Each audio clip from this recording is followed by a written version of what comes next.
to introduce to all of you my friend and the President-elect of the United States of America, Donald Trump.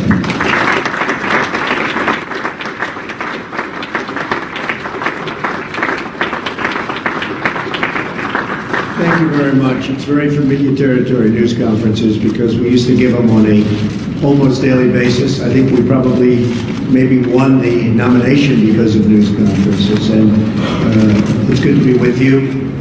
We stopped giving them because we're getting quite a bit of inaccurate news, but I do have to say that, and I must say that I want to thank a lot of the news organizations here today, because they looked at that nonsense that was released by maybe the intelligence agencies. Who knows? But maybe the intelligence agencies, which would be a tremendous blot on their record if they in fact did that. A tremendous blot. Because a thing like that should have never been written, it should never have been had, and it should certainly never have been released. But I want to thank a lot of the news organizations, for some of whom have not treated me very well over the years. A couple in particular, and they came out so strongly against that fake news and the fact that it was written about by primarily one group and one television station. So I just want to compliment many of the people in the room. I have great respect for the news and great respect for freedom of the press and all of that, but I will tell you there were some news organizations, with all that was just said, that were so professional, so incredibly professional, that I've just gone up a notch as to that, I think. Okay? All right. We've had some great news over the last couple of weeks. I've been quite active, I guess you could say, in an economic way for the country. A lot of car companies are going to be moving in. We have other companies. Big news is going to be announced over the next couple of weeks about companies that are going to be building in the Midwest. You saw yesterday, Fiat, Chrysler, big factory going to be built in this country as opposed to another country. Ford just announced that they stopped plans for a $1 billion plant in Mexico, and they're going to be moving into Michigan and expanding very substantially an existing plant. I appreciate that from Ford. I appreciate it very much from Fiat Chrysler. I hope that General Motors will be following, and I think they will be. I think a lot of people will be following. I think a lot of industries are going to be coming back. We have to get our drug industry coming back. Our drug industry has been disastrous. They're leaving left and right. They supply our drugs, but they don't make them here to a large extent. And the other thing we have to do is create new bidding procedures for the drug industry, because they're getting away with murder. Pharma has a lot of lobbies, a lot of lobbyists, and a lot of power. And there's very little bidding on drugs. We're the largest buyer of drugs in the world, and yet we don't bid properly, and we're going to start bidding, and we're going to save billions of dollars over a period of time. And we're going to do that with a lot of other industries. I'm very much involved with the generals and admirals on the airplane, the F-35. You've been reading about it. And it's way behind schedule and many billions of dollars over budget. I don't like that. And the admirals have been fantastic. The generals have been fantastic. I've really gotten to know them well.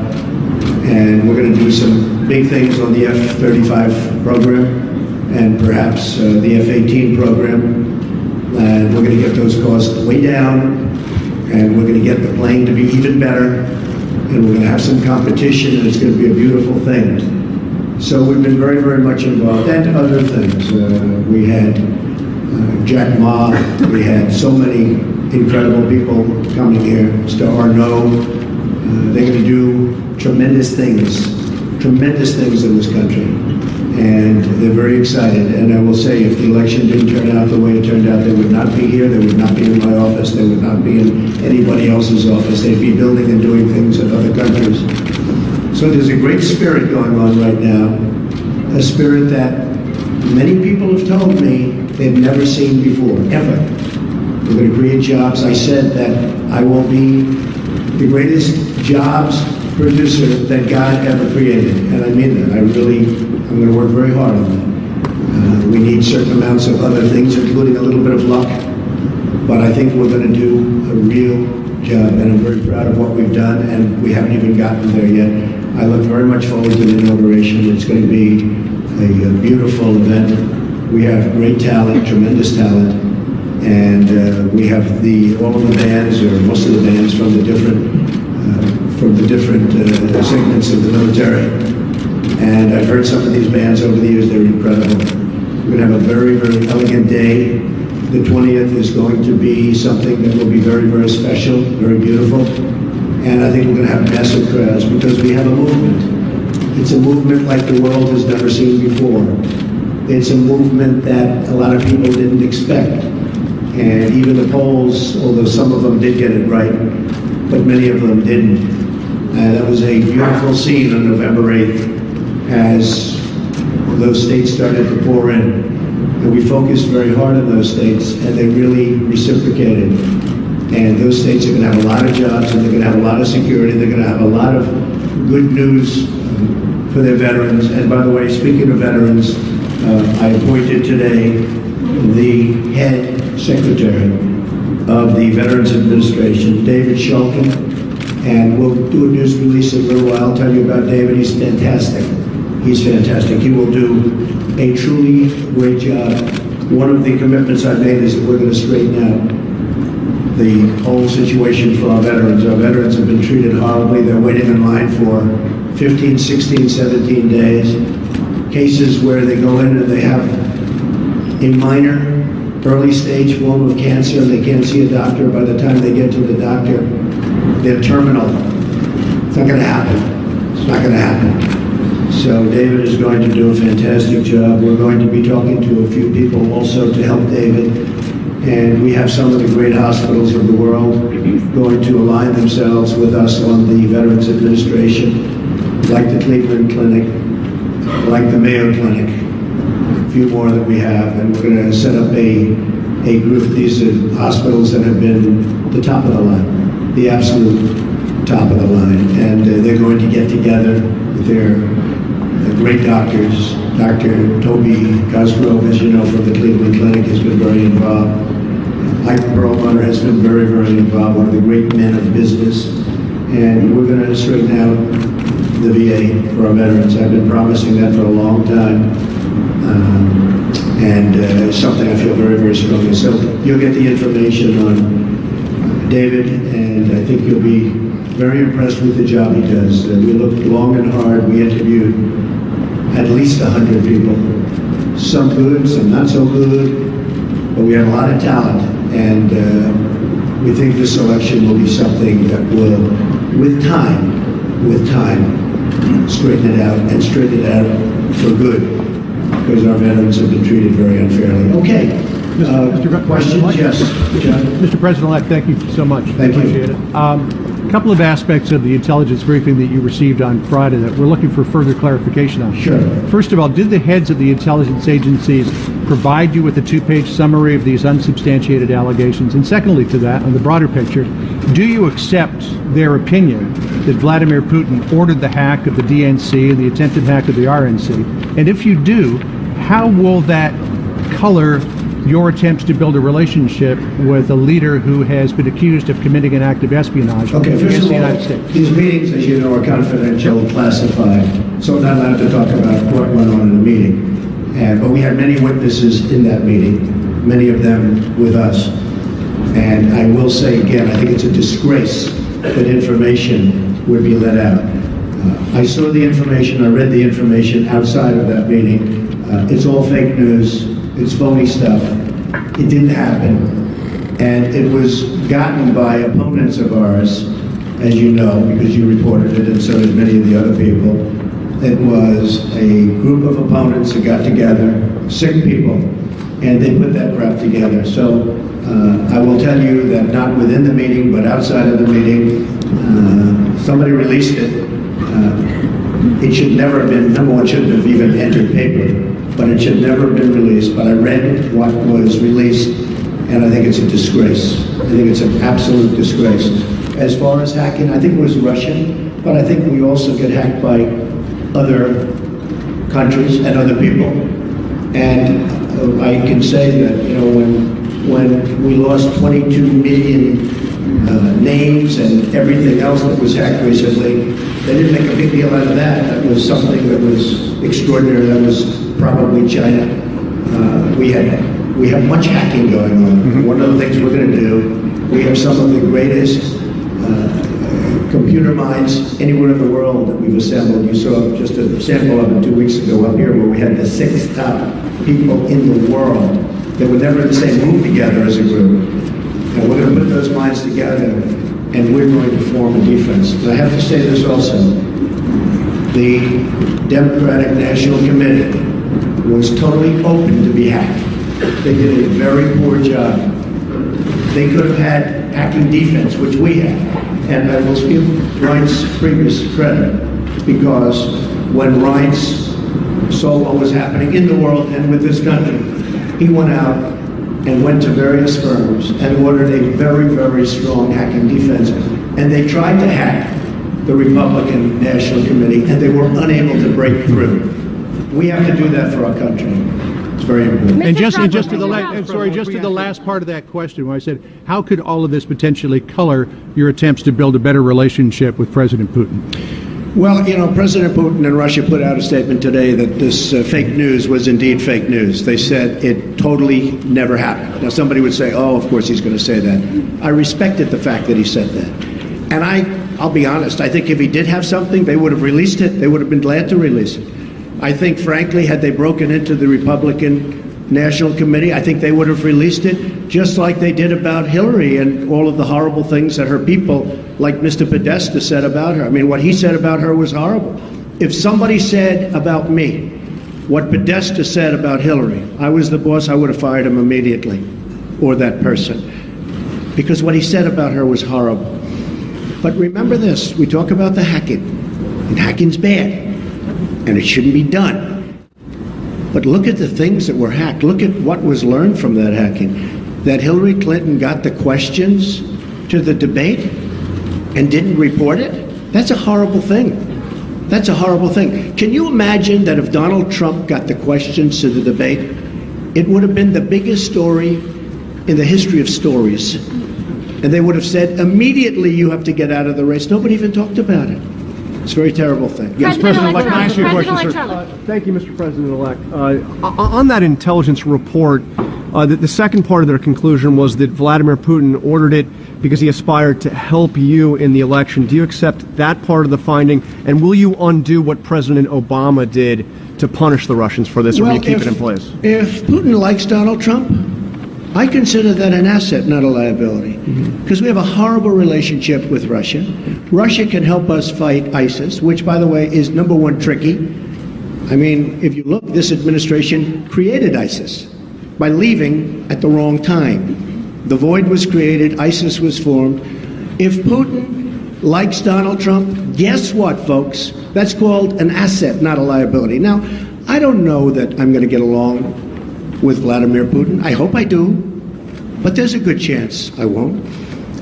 And if I don't, do you honestly believe that Hillary would be tougher on Putin than me? Does anybody in this room really believe that? Give me a break. President Obama's steps, will you keep on make clear whether during your visits to either Moscow or St. Petersburg you engaged in conduct that you now regret, and that a reasonable observer say that you are potentially vulnerable to blackmail by Russia or by its intelligence agencies? Let me just tell you what I did. When I leave our country, I'm a very high-profile person, would you say? I am extremely careful. I'm surrounded by bodyguards. I'm surrounded by people. And I always tell them, anywhere, but I always tell them, if I'm leaving this country, be very careful, because in your hotel rooms, and no matter where you go, you're going to probably have cameras. I'm not referring just to Russia, but I would certainly put them in that category. And number one, I hope you're going to be good anyway. But in those rooms, you have cameras in the strangest places.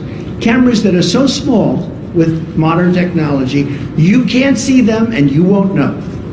You better be careful, or you'll be watching yourself on nightly television. I tell this to people all the time. I was in Russia years ago with the Miss Universe contest, which did very well. Moscow, the Moscow area, did very, very well. And I told many people, be careful, because you don't want to see yourself on television. Cameras all over the place. And again, not just Russia, all over. Does anyone really believe that story? I'm also very much of a germaphobe, by the way. Believe me. One more question, sir. About how you plan to disentangle yourself from your business. But first, I have to follow up on some of these Russia remarks. Based on your comments here today, do you believe the hacking was justified? Does Russia have any leverage over you, financial or otherwise? And if not, will you release your tax returns to prove it? So I tweeted out that I have no dealings with Russia. I have no deals in Russia. I have no deals that could happen in Russia because we've stayed away. And I have no loans with Russia. As a real estate developer, I have very, very little debt. I have assets that are, and now people have found out how big the company is. I have very little debt, I have very low debt. But I have no loans with Russia at all. And I thought that was important to put in. I certified that. So I have no deals, I have no loans, and I have no dealings. We could make deals in Russia very easily if we wanted to. I just don't want to because I think that would be a conflict. So I have no loans, no dealings, and no current pending deals. Now I have to say one other thing. Over the weekend, I was offered $2 billion to do a deal in Dubai with a very, very, very amazing man, great, great developer from the Middle East, Hussein Damak, a friend of mine, great guy, and was offered $2 billion to do a deal in Dubai, number of deals. And I turned it down. I didn't have to turn it down, because as you know, I have a no conflict situation because I'm president, which is, I didn't know about that until about 3 months ago, but it's a nice thing to have. But I don't want to take advantage of something. I have something that others don't have. Vice President Pence also has it. I don't think he'll need it. I have a feeling he's not going to need it. But I have a no conflict of interest provision as president. It was many, many years old. This is for presidents, because they don't want presidents getting, I understand, they don't want presidents getting tangled up in minutia. They want a president to run the country. So I could actually run my business. I could actually run my business and run government at the same time. I don't like the way that looks, but I would be able to do that if I wanted to. I'd be the only one that would be able to do that. You can't do that in any other capacity. But as a president, I could run the Trump organization, great, great company, and I could run the company, the country. I do a very good job, but I don't want to do that. Now, all of these papers that you see here, yes, go ahead. I just wanted to follow up on that before we Sure. get to conflicts. Do you believe the hacking was justified, and will you release your tax returns to prove what you're saying about no deals in Russia? Well, not releasing the tax returns, because as you know, they're under audit. But every president since the 70s has had a gee, I've required never heard audit that. from the Oh, IRS. The gee, last I've never 6 heard have released them. But as I've never president, heard that. sir, as You know, the you're only taking one that office. cares about my tax returns is the reporters. Okay? You don't They're think the all American honest. public is concerned But about no, I that? don't think so. I won. Do you believe the When I became hacking? president. No, I don't think they care at all. I don't think they care at all. I think you care. I think you care. First of all, you learn very little from a tax return. What you should do is go down to federal elections and take a look at the numbers. And actually, people have learned a lot about my company, and now they realize my company is much bigger, much more powerful than they ever thought. We're in many, many countries, and I'm very proud of it. And what I'm going to be doing is my 2 sons, who are right here, Don and Eric, are going to be running the company. They are going to be running it in a very professional manner. They're not going to discuss it with me. Again, I don't have to do this. They're not going to discuss it with me. And with that, I'm going to bring up Sherry Dillon, and she's going to go, these papers are just some of the many documents that I've signed, turning over complete and total control to my son. Sir, can we ask you one more question on Russia, though, sir? Do you believe it was justified?